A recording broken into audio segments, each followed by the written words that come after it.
देख रहे हैं अवाम के उठाए गए सवालात, हालत आसरा पर तबसरों, तज्जियों, खबरों पर मुहित प्रोग्राम न्यूज लाइन रिदा सैफी के साथ।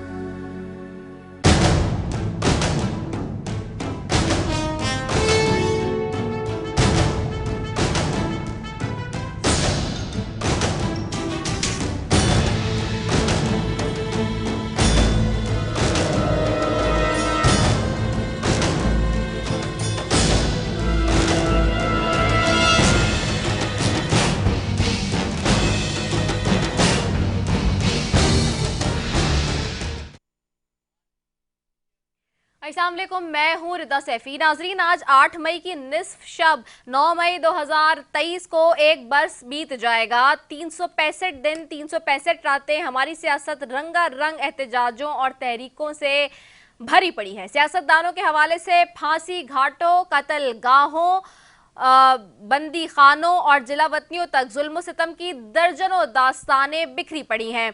लेकिन रद्द अमल के तौर पर ऐसे आतिशी मनाजिर का धुंधला सा अक्स भी दिखाई नहीं देता जो 9 मई को हमारी लोहे तारीख पर रकम हुए हैं। पाकिस्तान का तस्वुर उसके बानी मोहम्मद अली जिन्ना ने एक जमहूरी और तरक्की पसंद कौम के तौर पर पेश किया था, लेकिन इसकी पेचीदा तारीख ने इसके बुनियादी ख्याल से इसको दूर कर दिया है।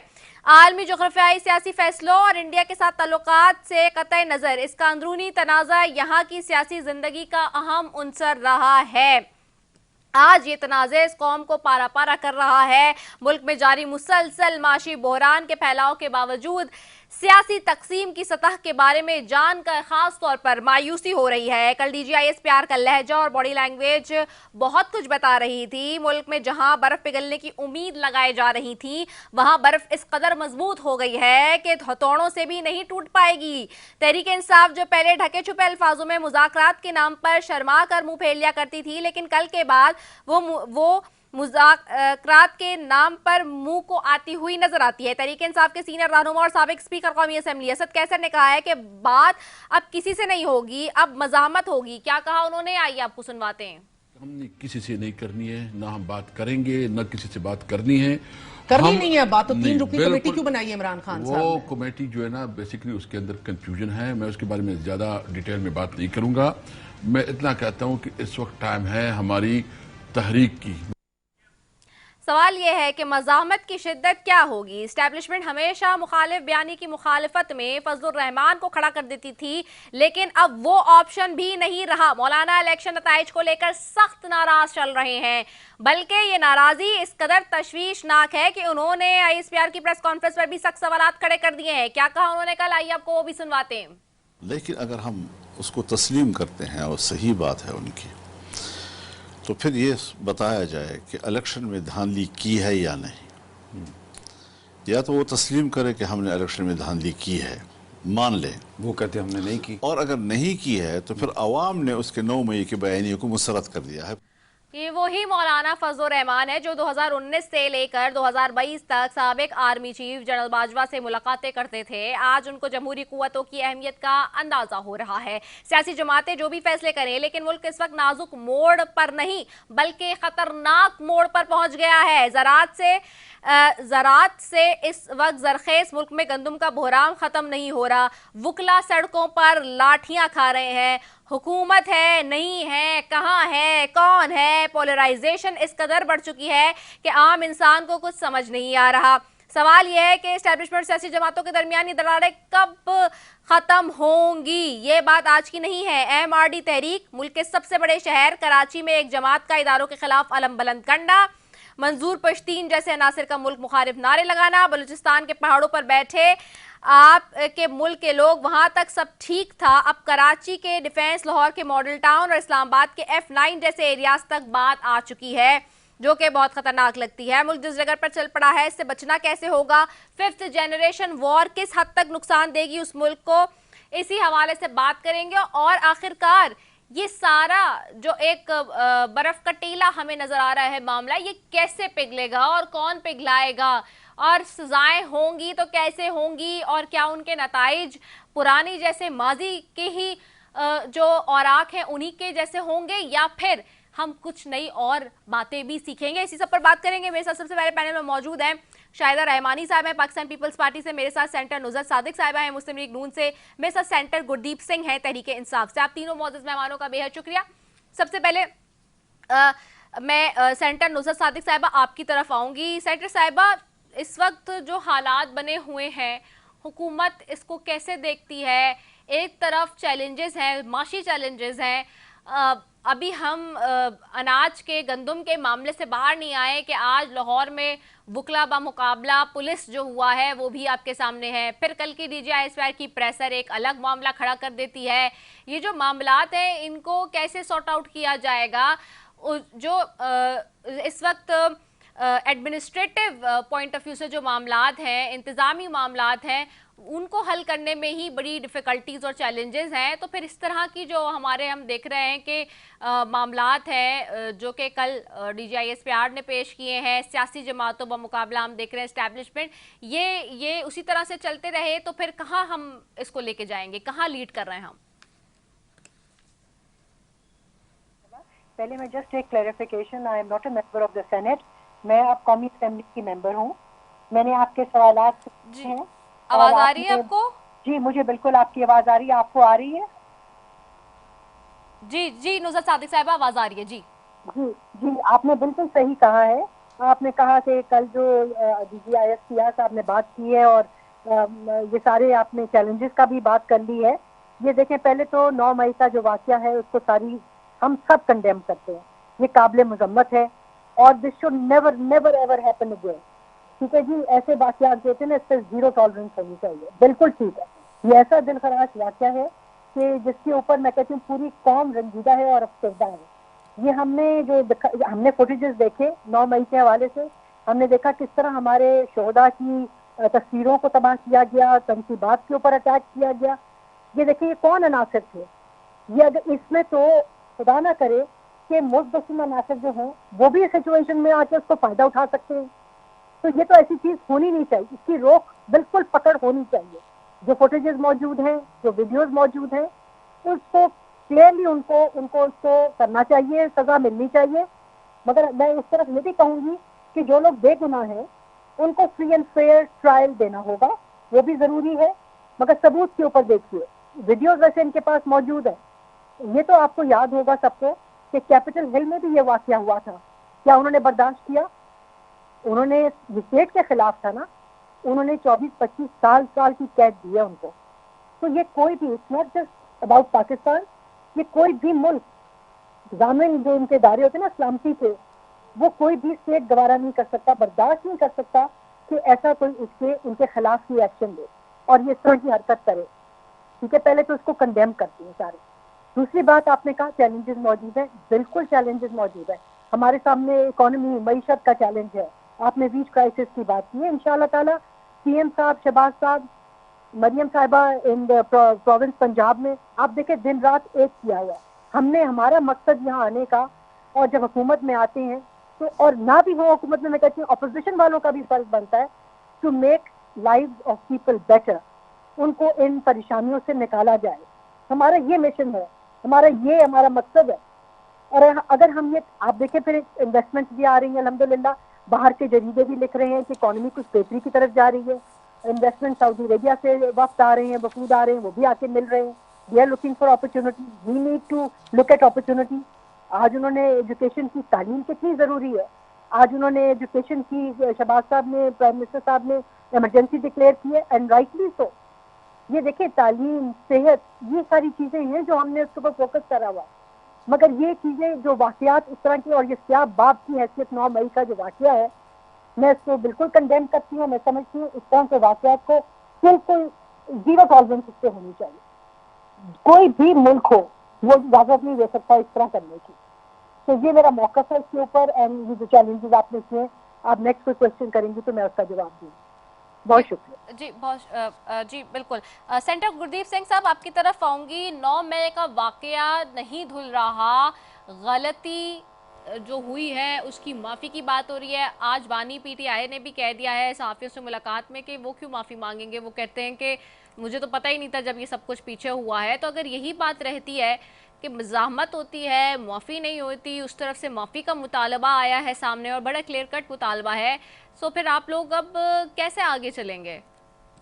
बहुत शुक्रिया मैडम साहब, आपने हमें टाइम दिया और आपने इस पे, तो मैं सबसे पहले आपको ये कहना चाहता हूँ कि जिस तरह 9 मई का जो सानिया हुआ है तो हम उसकी बरजोर मजम्मत करते हैं और उसको कंडेम करते हैं, क्योंकि ऐसे मुल्क में एक अच्छा मैसेज नहीं है जो हम दुनिया को देखते हैं कि वो इस टाइम हमारी कंट्रीज को किस तरह चैलेंज का सामना है और हमने अपने मुल्क को कैसे आगे लेके जाना है।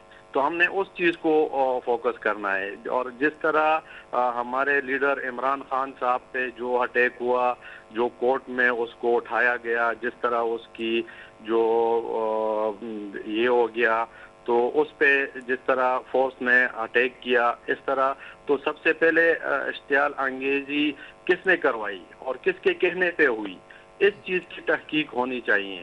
और देखिए जिस तरह अगर हम इस चीज़ को उस दहाने पे नहीं लाएंगे कि देखें हमारे ही तो पहले दिन से यही मुतालिबा है कि देखें आप कमेटी बनाएं और इसको तहकीक कराएं कि ये क्यों इस तरह हुआ है, 9 मई का ये सानिया क्यों हुआ है। और इस तरह देखें एक कैंट के हुदूद में लोगों को लेके जाना और उनको इस तरह गेट खुलवाना, और देखें ये सारी चीज़ें जो है ना ये एक इस दहाने पे ले आती हैं मुल्क को कि ये साजिश की तहत ये चीज़ें होती हैं। ये कोई पार्टी और ये सियासत के इस पे ये नहीं होती है। देखें जो अनासर इस तरह ये करते हैं, काम करते हैं, तो उसके पीछे जो है ना एक बहुत बड़ी साजिश होती है। तो ये साजिश जो है ना किसने करवाई है, क्यों हुई है, तो इसकी कमेटी बन जाए और ये एक आज़ादाना और मुनसिफाना ये होना चाहिए। इसकी भरपूर हम मजम्मत करते हैं और ये हमारे कायद इमरान खान साहब ने कहा था कि हम किसी इस पे नहीं जाना चाहते हैं। देखें ये हमारा मुल्क है और हम मुल्क के लिए काम करते हैं, हम अपनी आवाम को देखना है। और जिस तरह हम अपनी आवाम को देखेंगे और अपनी आवाम के लिए आवाज़ उठाएंगे, तो उसने तो शुरू से पहले दिन से उसने जब ये तहरीक शुरू की है तो उसने हकीकी आज़ादी की बात की। देखिए हकीकी आज़ादी क्या होती है, हकीकी आज़ादी यही होती है कि एक मुल्क एक अच्छे इमेज में जाना चाहिए और अपने आवाम को रिलीफ मिलना चाहिए। तो वो चीज़ें तो हम देख नहीं रहे हैं, जो जिस तरह बाहर मुल्क से हमारे मुल्क में साजिश हो रही है, उस चीज़ को देखना चाहिए कि कौन कर रहा है, किसके कहने पे होती हैं। हमने तो अपनी खुद मुख्तियारी किसी और के हाथ में दे दिए, हम तो खुद मुख्तार बन नहीं रहे। और इस तरह अगर हम मुल्क को आगे लेके जाएंगे तो इसका क्या इमेज होगा और हम किस तरह आप इस चैलेंजों से आगे निकलेंगे। देखें इस टाइम हमारे मुल्क पे जो बुरा वक्त है, दहशतगर्दी हो रही है, जो बाहर की साजिश हो रही है, तो ये चीज़ें हमने समझनी चाहिए, हमने इस चीज़ों से निकलना चाहिए, क्योंकि इस टाइम हमें उन चीज़ों, उन अनासर को शिकस्त देना है जो हमारे मुल्क को एक जिसमें फंसाना चाहते हैं कि ये मुल्क तरक्की ना कर सकें। हमने उनको देखना है जो हमारे पड़ोस में रहते हैं, उनको देखना चाहिए कि ये हमारे साथ क्या रवैया रखते हैं और हमने उनके साथ कैसे चलना है। तो हमने इस चीज़ों को समझना है और अपने मुल्क को एक अच्छे समय लेके जाना है। और जिस तरह हमारे कायद इमरान खान ने कहा है कि देखें ये मुल्क जो है ना ये 25 करोड़ आवाम का मुल्क है, ये किसी एक जागीरदार का मुल्क नहीं हो सकता है, ना किसी एक इदारे का मुल्क है, ये हमारे सब 25 करोड़ आवाम का मुल्क है और इसको हमने संभालना है और इसको हमने आगे लेके जाना है। और इस तरह अगर ये लोग अपनी अना पे आएंगे और अपनी मकासद को हासिल करेंगे और मुल्क को नुकसान पहुंचाएंगे, तो मेरे हिसाब से ये चीज़ जो है ना बहुत सरासर गलत है और इस तरह नहीं होना चाहिए। और जो 9 मई को हुआ है हम उसकी बरजोर मजम्मत करते हैं और हम उसको कंडेम करते हैं। ठीक है, शाहिदा रहमानी साहब आपकी तरफ आऊँगी। शाहिदा साहब आप को जो इस वक्त हालात हम देख रहे हैं, सारी सूरत हाल हमारे सामने, keeping that all in view, कल की प्रेसर भी हमने देखी, उसके बाद मौलाना फजल रहमान साहब का स्टेटमेंट भी मैंने सुनवाया, शुरू में आपके सामने है। कल के इसके स्टेटमेंट के बाद हम देख रहे हैं कि वज़ीर आज़म ने तो एक खुसूसी इजलास का भी कहा है, हुकूमत जो है वो 9 मई के हवाले से बात भी कर रही है और कह रही है कि जी इसको ख़ास तौर पे कंडेम भी करेंगे, इसके हवाले से प्रोग्राम्स भी मुनक्किद होंगे and so on and on.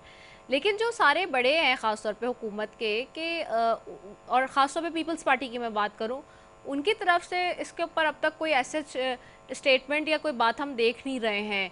कल की जो प्रेशर हुई है उसके बाद से अब तक अगर हम देखा जाए ओवरऑल, तो अपेरेंटली नज़र ये आता है कि चाहे नवाज शरीफ साहब हों या फिर ज़रदारी साहब हों एंड सो ऑन, जो मेजर लीडरशिप्स हैं, क्या वो ये इसलिए खामोश है या थोड़ा सा उनका मौक़िफ़ इस तरह से इसलिए अपेरेंटली सामने नहीं आ रहा कि अब ये क्या सियासी जमातें ये सोच रही हैं कहीं एक तरफ कि जी ये जो सारे मामलात हो रहे हैं जो कि मौलाना फजल रहमान जिन चीज़ों की तरफ इशारा कर रहे हैं, तो क्या सियासी जमातों को थोड़ा सा नरम और अपना धीमा ही लहजा रखना है, या फिर जो ये DGISP की कल प्रेशर है जिसमें उन्होंने बार बार मुतालबा किया कि जी कैफरे किरदार तक पहुंचाएं उन लोगों को जो 9 मई के मामलात में शामिल हैं, तो अब ये तो हुकूमत में आप और नून लीग बैठे हुए हैं, तो मुतालबा और बार बार इधर से भी आ रहा है PTI की तरफ से कि जी कमीशन बनना चाहिए, तो ये कौन बनाएगा? हुकूमत ही अगर नहीं कर रही उसको उस तरह से, तो फिर कौन लीड करेगा अगर जो उधर से मुतालबा आया है उसको वाकई कैफरे किरदार तक पहुँचाना है? बहुत शुक्रिया लीडा। देखिए 9 मई के वाक़े की तो जितनी भी मजम्मत की जाए कम है, लेकिन सिर्फ मजम्मत नहीं, मैं समझती हूँ कि मरम्मत भी होनी चाहिए।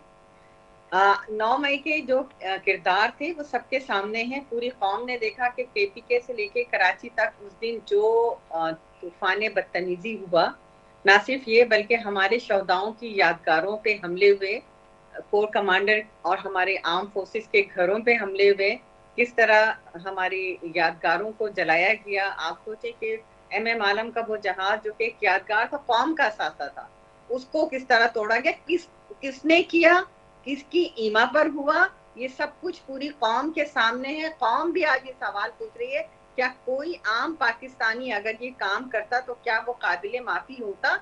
जिस तरह कहा गया कि जी वो माफी मांगे, और वो ये कहते हैं, स्पीकर नेशनल असेंबली रह चुके हैं, वो ये कहते हैं हमने तो अपने बाप से माफी नहीं मांगी। तो आप अपनी तरबियत बता रहे हैं कि आप अपने माँ बाप से नहीं मांगते, तो आप किसी से नहीं मांगेंगे, आप कुछ भी कर सकते हैं। तो कुछ भी अगर कर सकते हैं, कानून को हाथ में ले सकते हैं। और ये आज पहली मर्तबा नहीं, 9 मई को पहली मर्तबा नहीं हुआ। ये वो वक्त भी याद करें कि जब 2014 में इस्लामाबाद में रेड जोन में पहुंचे, फिर वहां पार्लियामान पर हमला हुआ, इदारों पे हमला हुआ, और अगर कोई पुलिस या किसी SP या DSP या DIG कोई जुर्रत करता था किसी को गिरफ्तार करने की, तो उसको मार के और थाने से छुड़ा के लाया जाता था। वो क्या था, लॉ एंड ऑर्डर की ये सूरत हाल कैसे कंट्रोल हो सकती थी, किस तरह रेड जोन में दाखिल हुए, किस तरह हमले हुए, किस तरह वो जबान इस्तेमाल हुई, और वो कौन करता था कि सब चोर डाकू हूँ और मैं जो हूँ वो सादिक अमीन हूँ। अब साबित हुआ कि ना वो सादिक था ना वो अमीन था।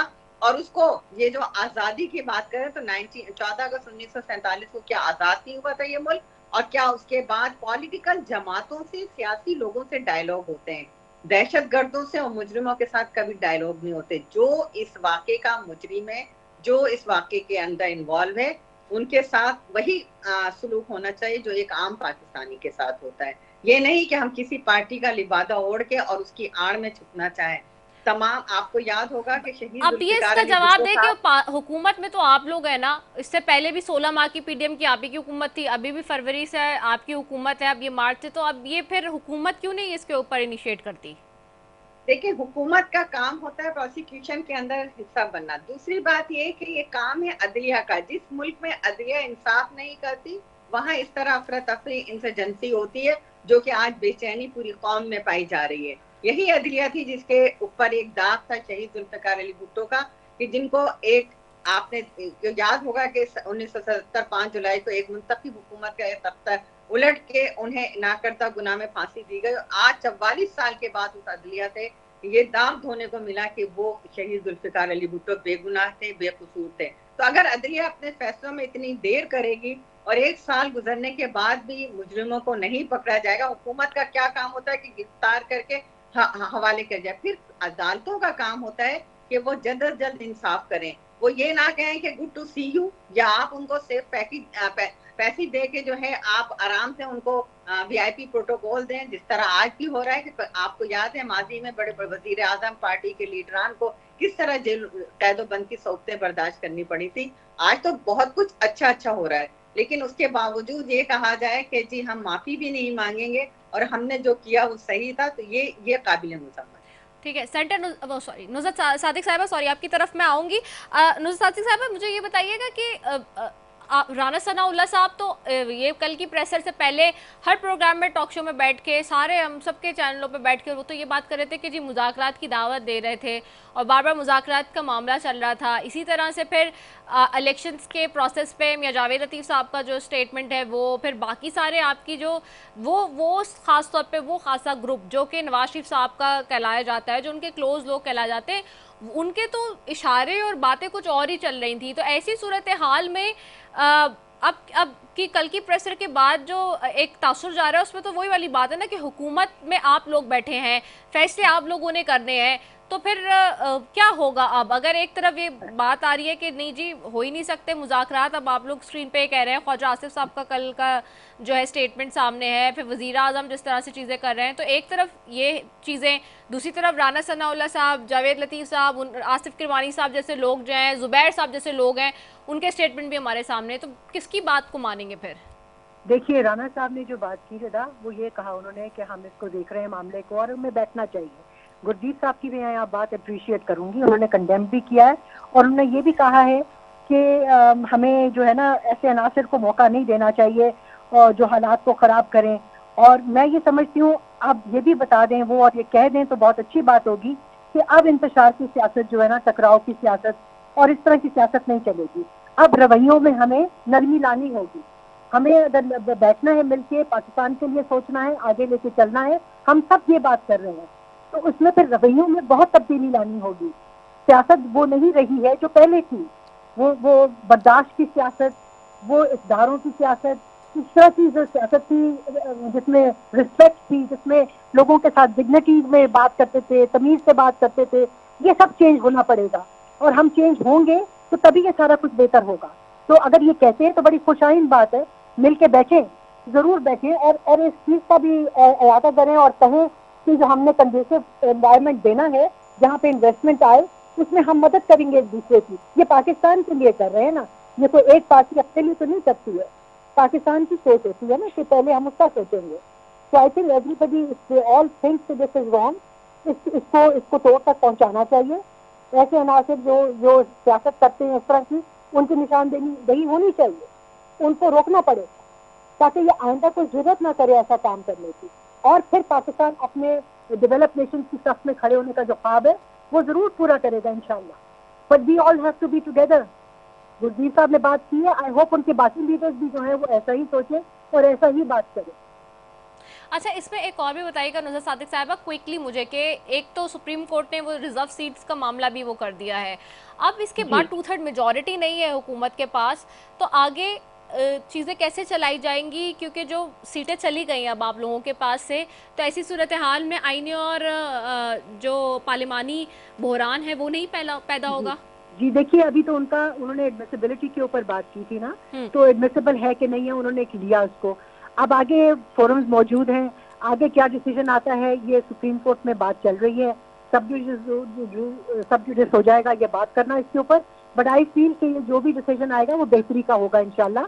क्या उन्होंने जो सवाल करने हैं वो हमारे जो लॉयर्स हैं या जो गवर्नमेंट को रिप्रेजेंट करेंगे वो बात करेंगे इंशाल्लाह ताला, और चीजें जो है वो सेटल होंगी।